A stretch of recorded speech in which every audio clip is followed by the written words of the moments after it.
আপনার এক্সেল ফাইলে যদি অনেক ইম্পর্টেন্ট ডেটা থাকে তাহলে অবশ্যই আপনার এক্সেল ফাইলকে পাসওয়ার্ড প্রোটেক্ট করা দরকার। তো পাসওয়ার্ড প্রোটেক্ট করতে হলে আমাদের প্রথমে ফাইল ট্যাবে চলে যেতে হবে অ্যান্ড এখান থেকে ইনফোতে যাব অ্যান্ড এরপরে প্রোটেক্ট ওয়ার্কবুকে ক্লিক করব। দেন এখান থেকে এনক্রিপ্ট উইথ পাসওয়ার্ডে চলে যাব। দেন এরকম পপ আপ চলে আসবে, এখানে আমরা যে কোনো পাসওয়ার্ড টাইপ করব। আমি জাস্ট একটা পাসওয়ার্ড টাইপ করলাম অ্যান্ড ওকে ক্লিক করে এখানে আবারও ওই সেম পাসওয়ার্ডটাই রি এন্টার করা লাগবে। তাহলে আবার ওই পাসওয়ার্ডটা রি এন্টার করে দেন ওকেতে ক্লিক করলেই এখানে দেখবেন পাসওয়ার্ড প্রোটেক্ট হয়ে গেছে।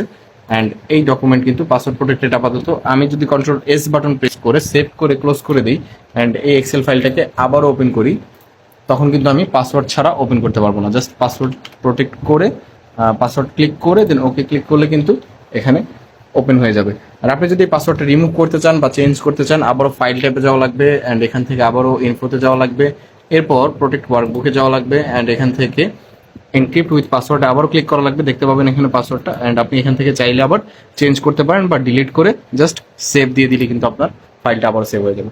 তো এরকম আরও ট্রিক রিলেটেড ভিডিও পেতে আমাদের পেজকে এখনই ফলো করে রাখুন। ভিডিওটা ভালো লাগলে অবশ্যই লাইক করে দিবেন। ধন্যবাদ, আসসালামু আলাইকুম।